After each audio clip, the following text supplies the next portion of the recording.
An tem de ven ki. Ini sing selek tau. Mama itu yang ngun bi tak ada. Apa lau kan?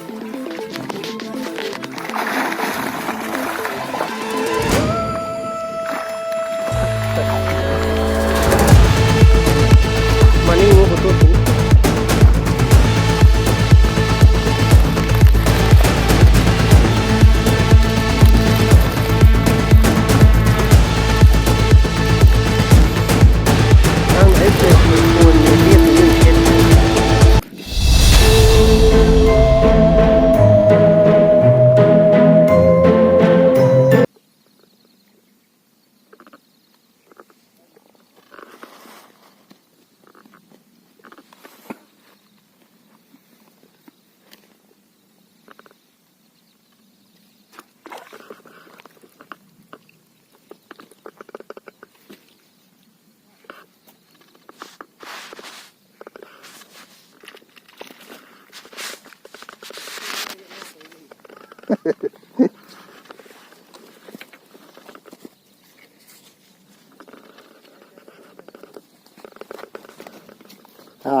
Tungan bi di kayak gitu nih.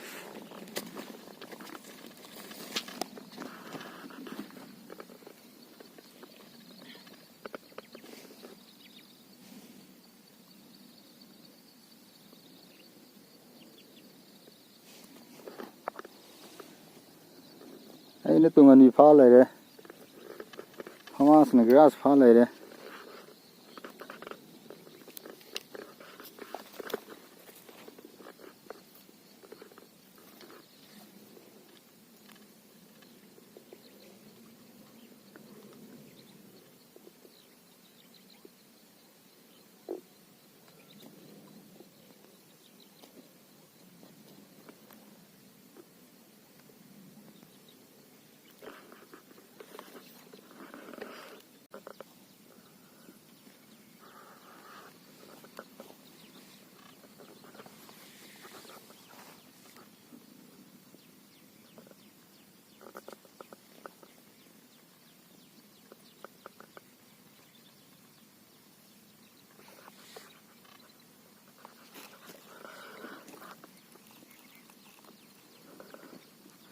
Tungan bi nó sâu xa lệ hết.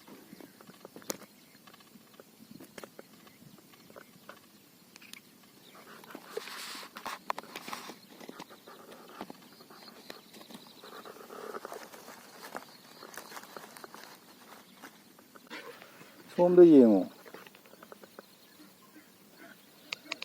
Ayuk sih itu Di mau xóm di grass cái phá cái này, segi napi lấy gì? aman ini kok Segi berasa mata gì ngủ?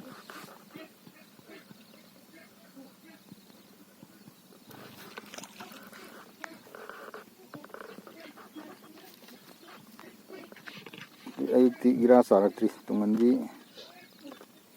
bi je dum ya ko dum sugum pe di. Ini nih, ini benar ya. Tungan jadi ampah kerana ini memang dia ini nama udah berani tungan jadi ampah kerana. Tungan bi kau dum no ko lah itu lah. Yang ya me kau juga.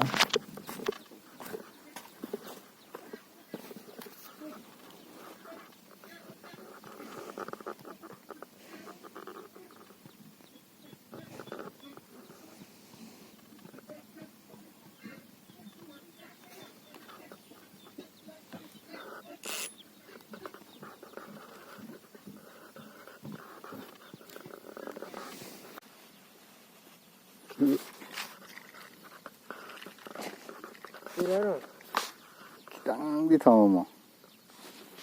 Jauh dari itu. Hey, kitang kata nih pak do.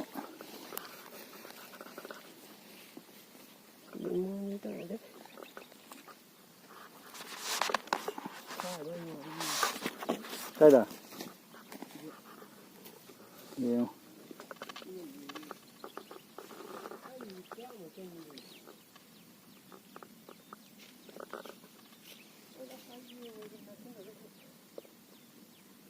Yai, you put you on the ready.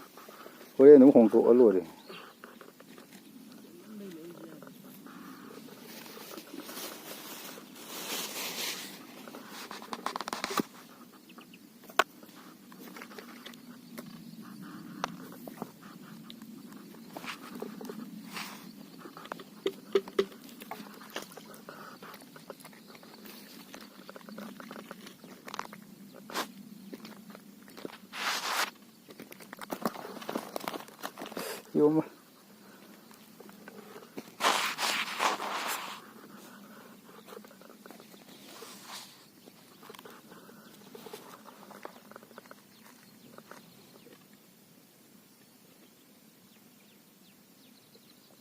You know, when grass a part of the when grass a part of the guy over.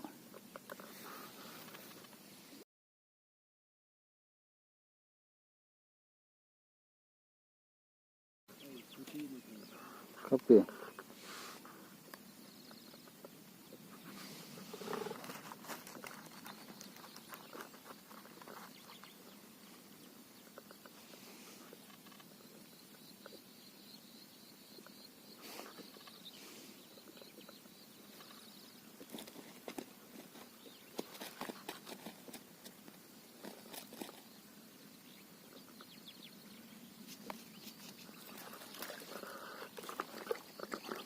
Tụi đi xuống bữa sỏi xí đến đúng dài cả.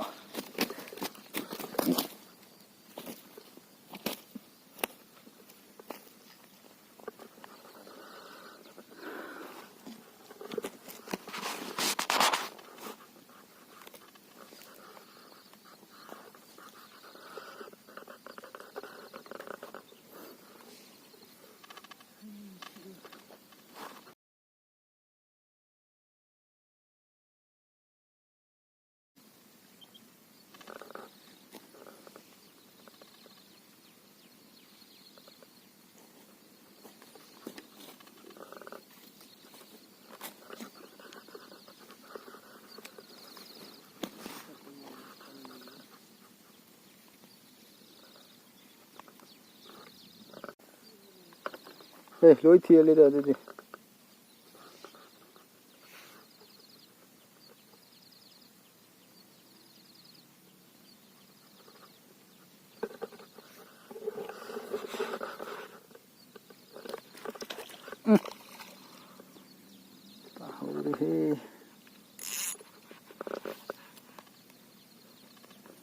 Khôi chứ, xấu ní còn gì lì.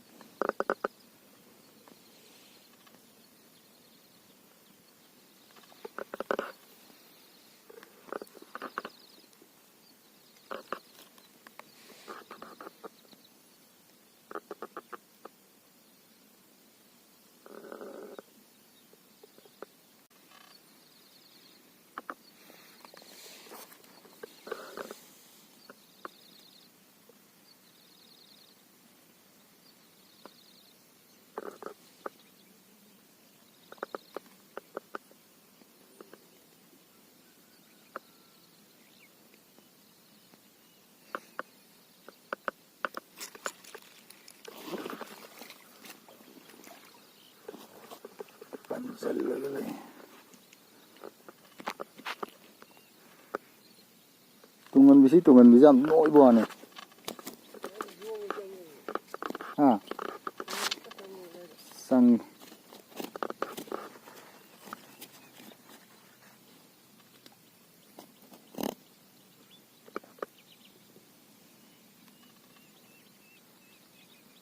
thằng thì đã thằng pha lại đấy.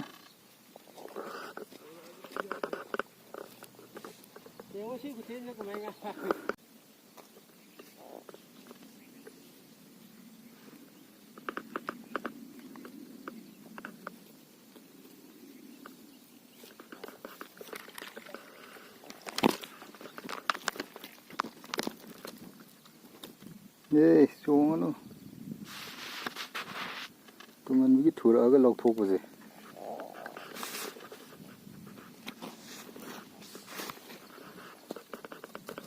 Tụi mình biết thua ở cái lọc thuốc gì.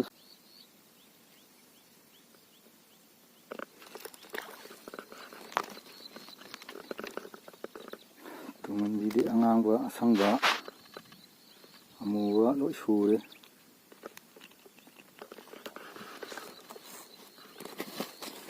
ꯈꯥꯎꯗ ꯍꯥꯞꯆꯤꯜꯂꯒ ꯍꯣꯔꯦꯟ ꯑꯃꯨꯛ ꯈꯥꯎꯗ ꯑꯃꯨꯛ ꯍꯥꯞꯄ ꯆꯠꯄ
ꯍꯥꯏꯒꯠꯂꯛꯄꯗ ꯇꯨꯡꯍꯟꯕꯤꯅ ꯃꯥꯏꯗ ꯄꯥꯟꯒꯦ ꯇꯧꯋꯦ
grass ꯀꯥꯞꯁꯦ ꯆꯥꯎ ꯆꯥꯎꯗꯦ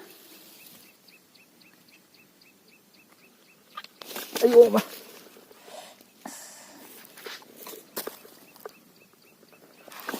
Sao đó tao lau ấy, yu đây. Tao lau yu đây.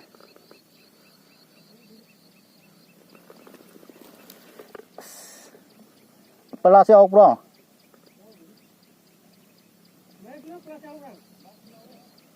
Amta lo. Polo amta bimo. Mari jana kathalo do gai khusi lok thu ge. Singano na. Mari do kathalo. Mari the blade out there. Ete ba ko ya bane ko ya bane. Class nu no ai bane. Khoi mari do.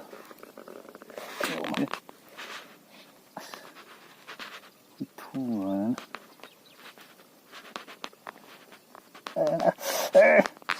Ai khô này cái nào đó hana phải phải nữa nên mari đó hana phải nữa xíu mà Si chân he. Kori này. Si cái lọ si. không Đâu có uống. thế cái đó nên mari đó các con cái nên mari đó Nga tu tumpai ko kan na pai ko. Flash tu piro itu. Sen tu. nghe các thứ nó nói Nanti ko oi flash na 6 sen gitu. cái có tăng khai được phao này không ai đi nè khối đó là có thể là chứ đâu khối đó các thứ tự đi à rồi nên sẽ khối lộc thôm rồi khối lộc thuốc đi chuẩn bị cái này khối đó đi dầu tiếng ai có cái này đúng rồi Còn đâu phải này nó lăng chỉ tập nó có. Kut tu yung ko. San Sao màing nó lì vào này. không có Nó mà đi được phao rồi mà đó này. mà mấy đứa tăng khai được phao rồi mà đi chứ hành tục theo bên gì Gani. lấy thua ta sẵn đi đó tôi lấy thua si mình phải chẳng có linh chỉ pro có gì chứ Tang riu. Mà đi thôi. cái gì cái nó chỉ có xe khối cho anh Kut tu yung kut tu am khubak tu. Ya ra đây ya. Yam tia le de mu yaru ka sappa. vậy vậy anh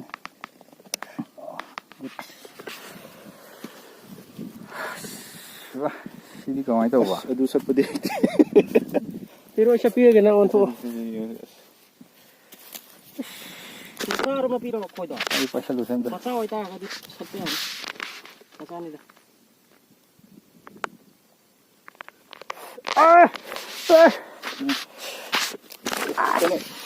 bên nó đâu rồi Si sap na taw le ya rồi. Sampu jina ke tam. bên nó đâu em đi đâu ấy Kut ai ne na di jin. ăn rồi rồi Kut ke tam no ka. Tam no. Par. Aduni ne na da faido. Tin ga di jalo. bên này đâu rồi quá đi rồi phải khối đâu rồi này Ime tho ko ka ta ime tho.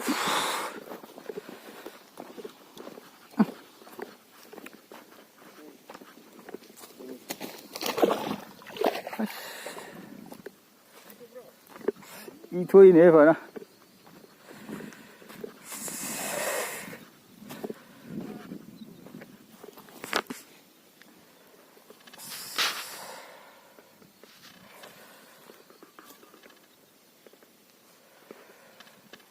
khối chỗ nào đâu mà để xóm nào cái nó bằng đây rồi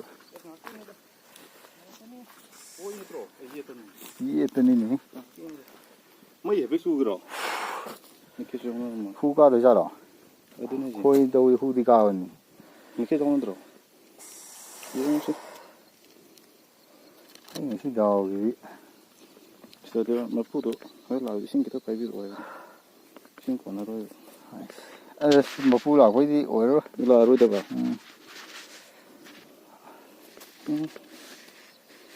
thu mình không nhận hết chuồng ấy nó sắt bự u rồi cô có mà sụt u đấy rồi cái con rồi à cái số này đó nên là sao phải ai dùng ngang học mình đi ngang thằng lộc thủy này khôi mới xem bao kì rồi học rất là trâu rồi đã plus cũng lấy machine tụi mình rồi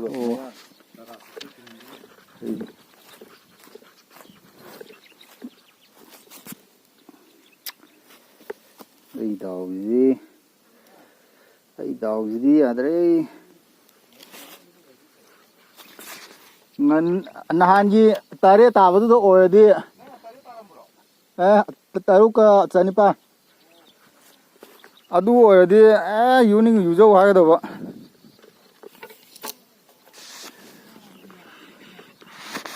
Duna gì asni ay sakta jiga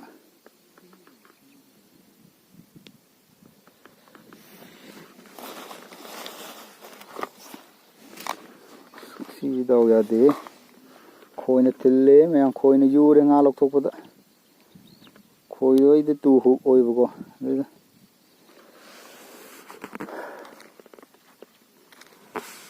khut ye se kaim pa ya dre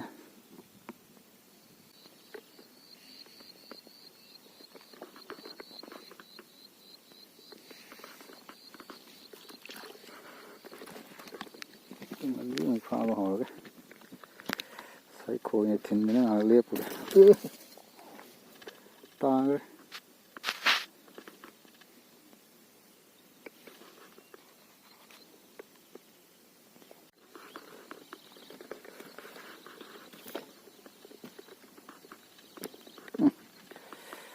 tụi mình biết tình gần cái thìn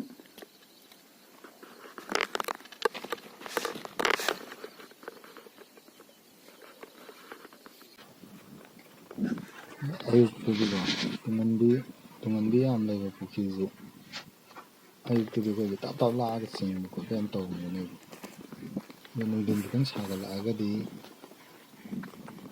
la ga sing moi masin jak sar oi misen kup ta halakani adu timing ju na koi tasbik masa season ga oina kalla phara da yam ju tungandi yam kunga ga ju hobudagi na mungin roilo nang dawam dum masin jak san ni sing ni ha balai ti compulsory adum mungin dedi adum singkup ta halakani masin jak sar oi loop singo oi hazana singo oi sar oi adi matam da tasbih masa ta ga sigo na bi adu phabiyo mai to dinga adum phani ko ai si tasbih su dei am phagra ni ko ai nang sum kono to da bu pak nam da bane bi yan ren mayai da lang bo gi kitang battery je ka tham ge na ko idu mela le sale an tem de ven ge nek ching khalak to re mamai mi ngau ge tuan bi ta re ta law ma kan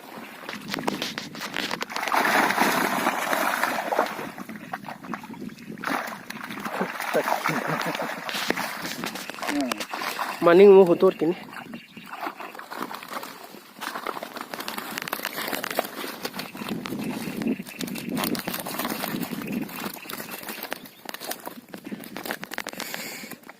nang ai tay tungan mi liet bi mi shet kre tarai utra tarai ni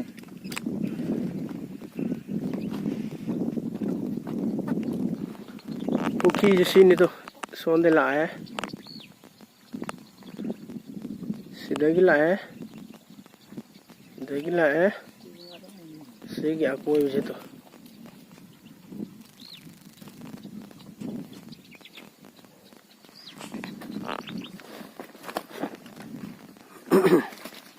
ya nggak tuh dia Masya Allah ke, mata muka